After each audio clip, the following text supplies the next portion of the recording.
こんにちは、東京ベジライフです。今日は節約しながらワクワクする野菜中心生活を送るアイディアとレシピをご紹介します。日本は野菜が高いので、野菜中心の生活はお金がかかると思われがちです。また、節約ばかり考えていると、いつも安い同じような食材に頼りがちになって食事が質素に感じたり、食べるのが楽しみな食卓になりにくいということがあると思います。そこで今回は私が実践している節約しながらワクワクする野菜中心生活を送るアイデアをレシピとともにシェアしていきます。これは野菜中心生活に限ったことではないですが、食費を節約する上で大前提となる一番重要なことは食材を無駄にしないことです。野菜を買いすぎてしまって余った野菜をダメにしてしまう。冷蔵庫にまだ野菜が余っているのにそれを使わずに新しい野菜を買ってしまう。そういった無駄の積み重ねが実は食費に大きなインパクトを与えますし、食品ロスは環境にも良くないですね。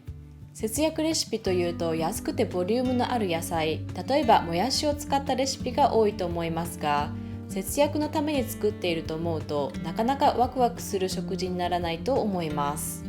一方で例えばカリフラワーは1個300円から400円して高額に思えますが、うまく使えば全く違った見た目にもおしゃれなお料理が3品くらいは作れます。それを1品作って余った半分を持て余してダメにしてしまうと150円、200円は全く無駄になってしまいます。なので私は安い野菜だけを買うのではなく、メリハリをつけてちょっと高いと思える野菜でも美味しいお料理に変身させてしっかり使い切るということで、楽しく心も体も満たされる食生活が送れると思います。食材の無駄をなくすのに重要なことは、ある程度1週間の献立を決めること。分かっているけど1週間分の献立を作るのはめんどくさい。私も全く同じです。そこで私は宅配野菜を頼んでいます。毎週1回ビオマルシェから野菜の詰め合わせが届きます。ビオマルシェは豊作野菜といって、メンバーになるとその時豊作だった野菜を半額くらいの値段で入れてくれ、オーガニックの野菜中心に経済的に暮らしたい方にはとてもおすすめです。あと高知県と宮崎県から月に一度ふるさと納税で頼んだ野菜セットが送られてきます。その週に届いた野菜を見て、大体これならこれとこれとこれが作れるなという緩い献立を作ることができます。クックパッドなどで食材からレシピを検索するのもいいですね。何もないところから1週間分の献立を作るのは難しいですが、届いた野菜がベースだと選択肢が狭まっているので献立が作りやすいです。またスーパーに買い物に行くとついつい同じ使い慣れた野菜ばかり買ってしまい、メニューがマンネリ化するということもあると思いますが、選んでくれた野菜だと珍しい野菜や普段選ばないような野菜が入っているので、新しいレシピをトライするきっかけにもなっていいと思います。献立を作るのが面倒な時や冷蔵庫に中途半端に余った野菜を消費したい時に助かるのが、手元にある野菜をとにかくたくさん入れて作るお料理。以前の動画でご紹介したミネストローネスープやラタトゥイユはスープ煮込み料理として楽しんだ後にパスタソースに変身させることもできておすすめですし、今回は宅配で届いた新鮮野菜をふんだんに使った簡単豆カレーをご紹介します。レンズ豆は浸水なしで炊くことができるので常備しておくととても便利。たっぷりのお水に入れて沸騰させたら弱火で柔らかくなるまで30分ほど煮ます。その間にカレーを準備。新玉ねぎ1個をざく切りにし、他の野菜も大きさを揃えてカットしていきます。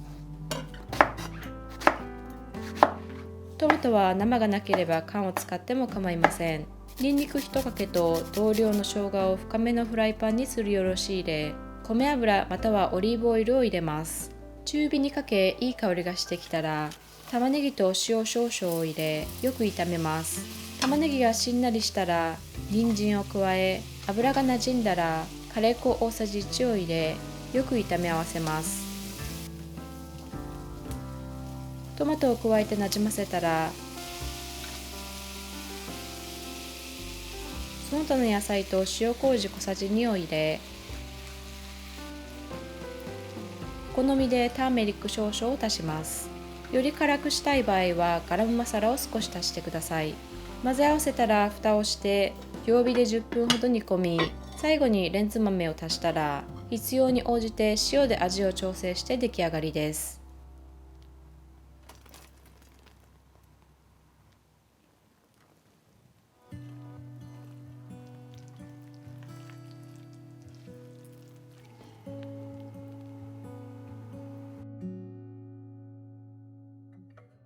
蓄え野菜では足りない野菜をスーパーで買い足す時のポイントは2つ。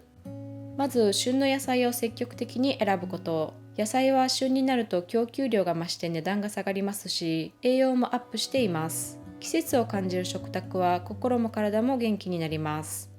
そしてもう一つは見切り品コーナーをチェックすること。見切り品は売れ残った野菜や輸送の途中で少し傷がついた野菜がとても安くなっているもので、十分美味しくいただけるものばかり。常温の野菜コーナーが広いスーパーでは見切り品が多くあり、家で冷蔵庫に入れれば数日間は保存が可能ですし、量が多ければそのまま冷凍してしまいましょう。野菜の冷凍保存方法と冷凍野菜のレシピについては概要欄の動画をご参照ください。宅配で届いたお野菜やスーパーで買ってきたお野菜を簡単にボリュームアップして食卓に並べるには、乾物などの常温で保存できる食材を常備しておくのがおすすめ。よく使う常備食材はオンラインで業務用サイズをまとめて買うとお安くなるだけではなく、プラスチックの削減につながりエコですね。トマト缶やココナッツミルク、豆缶などの缶詰は近所のお店でどこがお得に買えるか把握しておくといいでしょう。今回は見切り品コーナーで購入したカブ、ほうれん草、レンコンを常備品と組み合わせてワクワクディナーを作っていきます。カブは煮豆と梅和えに、梅干し2個は包丁でペースト状にします。米酢大さじ1、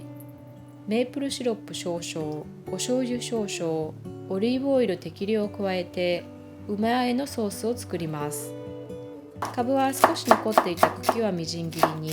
実の部分は適当な大きさに切ります。煮豆と梅和えのソースと合わせ、よく和えるだけ。煮豆は事前に炊いておいた虎豆を今回は使いましたが、乾燥の豆を多めに炊いて冷凍しておいてもいいですし、レンズ豆や緑豆のように浸水せずに炊けるお豆を使ったり、缶詰やおからを使ってもいいです。カブの他にきゅうりや大根、人参のしりしりなど生で食べられるお野菜であればそのまま、インゲンやブロッコリーなど火を通す必要がある野菜であればさっと電子レンジでスチームして同じく美味しくいただけます。ほうれん草はひじきを加えてボリューミーなごま和えに、乾燥ひじき大さじ1は熱湯に10分ほど浸して戻します。ほうれん草1束は傷んでいる分があれば切り、一口大に切ります。ひじきと耐熱容器に入れたら2分ほど電子レンジで蒸します。すりごま小さじ1、練りごま小さじ1、醤油麹小さじ2を合わせ、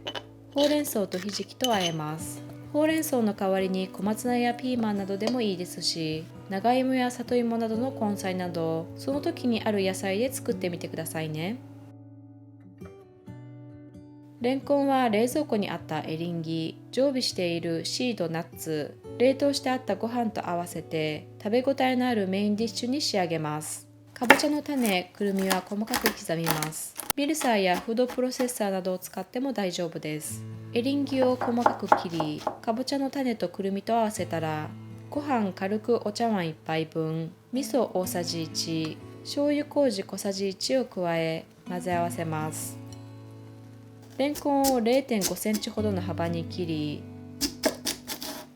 種をサンドしたら